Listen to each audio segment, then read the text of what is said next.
Yo, yo, yo, it's Hugh Blow back with another video. So we're going to be doing a weekly recap of this week's trades. We did have an awesome week and an awesome beginning of the week because we did get that full push we were waiting for from the trade that we held from the week prior. This was the trade that we held um, throughout the weekend, last weekend, and we did end up getting a TP hit as soon as market opened. It blasted up into TP perfectly, and it even went a little bit higher than that. But was definitely ecstatic to get that notification when I did. It was definitely a beautiful trade. So in the beginning of the week, we definitely was looking to sell EA due to just so much upward pressure that it had been receiving, in the weeks prior. And we did get certain confirmations to confirm that at that time. So we did get a sell confirmation on a lower time frame, just for a little short move. We did have some liquidity above, so it was definitely a little bit of a 50-50 high risk trade. We did have some liquidity up there that didn't get captured yet. We did start to get a push down as market pushed up a bit and then started to get a push down. And I was definitely thinking it was going to come collect this liquidity down here first, which it did collect some here on the initial push. It retracted a bit and then started to push down once again. It did eventually ended up flipping on us, but we also was looking at lower time frame confirmations on NZD USD, and this is how it looked, each time frame, how it looked. I always give specific updates on how the price is looking at the time. So after price collected this liquidity, it just literally blasted up, and I knew that it didn't hit the 50% as of yet. So when it came to that, I was definitely looking to, definitely capitalize possibly another position within this 50%. But like I said, I had the liquidity above. So yeah, it definitely ended up stopping us out, collecting liquidity up there, and then in the latter parts of the week, end up continuing to sell after it collected that liquidity. NZD, we just didn't wait for confirmations like the way we should have. Usually, we don't execute unless we get higher time frame confirmations, and we just were a little bit impatient. I did wait a bit because it was Monday, so I thought I waited enough, but I didn't wait enough. There was just a lot more patience that was needed, especially for a Monday coming into the market. We did get EA again, in which once we got this pushed down, I did go break even on this one. And it was just definitely a beautiful trade. We were able to recover a lot of what we lost on it on this trade with this push up, and it was definitely a beautiful trade. It did end up, coming back and pushing back up, but it still was a good trade to, be in, and I was definitely, glad that we were in it. Did take some partials after it collected that liquidity, but I did tell the chat to break even, to hit that to go break even on it. So break even on EA, and then it ended up hitting our break even. So that was just kind of like it for that move. I really didn't end up testing it again. I did get a L on NZD USD. So we started off the week with uh, two L's and a break even. Taking partials doesn't count for me, as far as like uh, getting to the goal and actually counting that as a win, because the overall analysis didn't, hit TP, or we didn't close out the whole position. So that's not technically a win. There were some tariff news that automatically came in and kind of shifted the market for a brief second. And we did deal with that, not putting out any excuses out there, but we did have some losses. Two losses, one break even, not the strongest start, but there's still plenty of time to turn things around in the account. It's a solid position to be in. We were at 1300 for 3500 in the account for the week at that point. And we did do low risk, so we was able to stay in the game. And that's one key thing, especially on Mondays. It's just like keeping the low risk, and as you see price continuing to go in your direction, upping that risk. So the focus now is staying disciplined, executing with precision, and keeping momentum strong for the rest of the week. We do have a morning call in the morning, which we do go live in my Discord on Tuesdays and Wednesdays. So those are the days that you definitely want to tap in to the live calls if you guys want to, interact with us then. And we were going to keep pushing and keep going for a positive week. So we did come into Tuesday in which we saw a sell on EU, which was just beautiful, just coming to collect that liquidity there. A lot of my people in my chat was asking me what I thought about it, and some I had already posted charts on it, which was great for me because I then understood that a lot of my people in here knows what they're doing.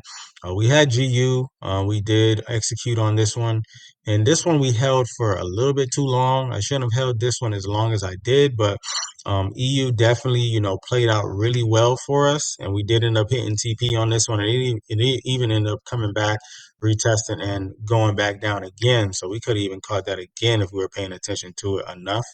GU definitely pushed up a bit, but we started to get that closure on the 1 hour, which I should have took this one because this one took on the hour confirmation. It went down for 77 pips, but I still wanted to wait for higher time frame confirmation due to our lessons that we learned at the beginning of the week on Monday, and we still had a POI here for the hour time frame. So price did come up and hit the 2 hour 50%, which I should have kind of just coincided that together and executed this position when it did do this. So GU did end up going down for a solid 77 pips after that. Euro USD, we did collect at least 100 pips on this one, so it was definitely a very valid move. We had never the cross on the 2 hour came a little late, so if we would have waited for that, we kind of would have missed out on a whole bunch of pips, and that's kind of what happened with both GBP and NZD USD because we were waiting for those other confirmations. The price just ended up, just kind of like sliding. Prices kind of like just slid down, and we were able to, you know, we didn't get a chance to capitalize on that, but trying to then on Wednesday can catch the continuations of those trades. And for GU, we did have a sell stop here. The sell stop was activated, but that also, ended up taking us out as well eventually, which it did, it did form nice at first. So once it activated us, it kind of formed this. And I was like, okay, we got the cross on the higher time frame and everything, and it looks like it was gonna, definitely play out nice. NZD USD hit the 50%. Um, Sometime during the week, and it did actually come back to the 50% and come down again. So there was two times where price ended up coming back. So to hit that 50%, this is the move we missed in the beginning. The move we got taken out of, the move we missed, and then also trying to get into the continuation of the move that was supposed to, continue to happen. So after we got that push down on GU, we did close in all prop firm accounts. So I definitely consider that a win because we ended up closing all profits, and also NU did end up going in and collecting this liquidity. So we did end up, collecting profits there as well. So once we got at 0.5% profit for that day, we end up closing because they have a rule in there to where you have to get 0.5% to count as a trading day, which we already passed our trading days last week, but it added on an additional trading day for us, and it lowered our consistency percentage from 32 to 28, which was our goal to lower our percentage, because we have to get down to at least a 20% in order to request the payout, which is annoying, but even though we passed the trading days, we still have to wait for that consistency rule to be met in order for us to do that. We are at a 63% rate right now, and the account is currently at 4,151. So the main focus is to stay consistent, bring the percentage lower, locking in smart risk management for the payout request, and continuing to hit key milestones.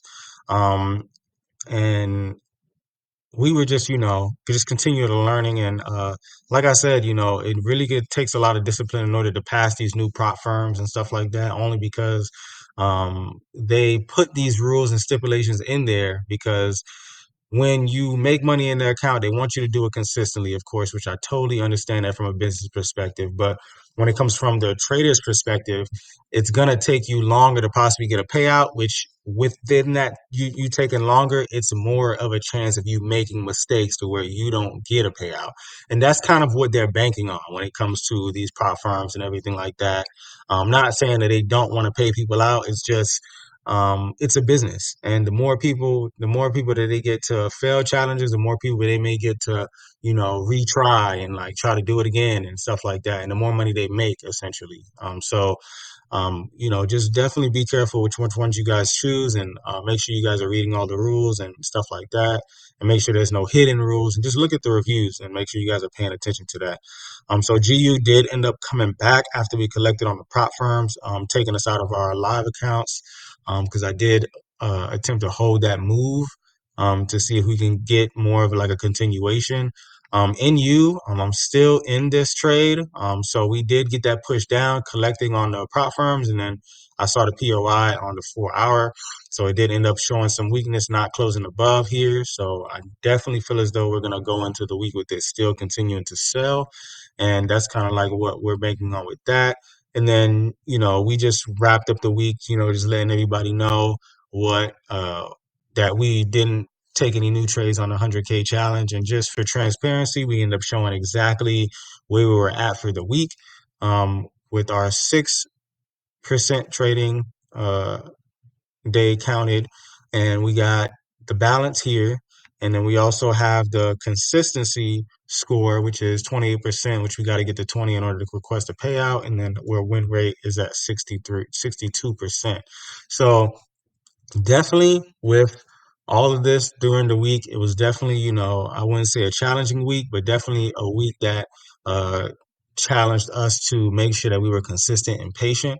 When it comes to trading these prop firms, you always want to be diligent on how you execute on these positions. It's very important. If you have any questions or concerns regarding either your prop challenge, any prop firms that I either refer that I prefer, or ones that I've been looking into, definitely comment below. Like this video, subscribe. If you guys want to join my Discord, in which we have a lot of vital information for traders. Every single week, I add new things in there. Market mastery. I'm always adding news every week. Keys to be profitable. Study and homework and mindset. These are things that I add in every week. So then everybody during the weekend is focusing on what they need to gear up for the up and coming week. So if that's something that you are interested in and resources that you're interested in, definitely tap in to my Discord. And also, we have things for the beginning traders as well, as far as the fast start section, where I have the three key videos, what is Forex, Forex 101, market structure, volume one, and risk management, volume one. So we definitely have a lot of resources for individuals that are attempting to learn this craft. And if you're serious about your journey, definitely this is the way to go about it. Again, I'm Hublo, and I'm out.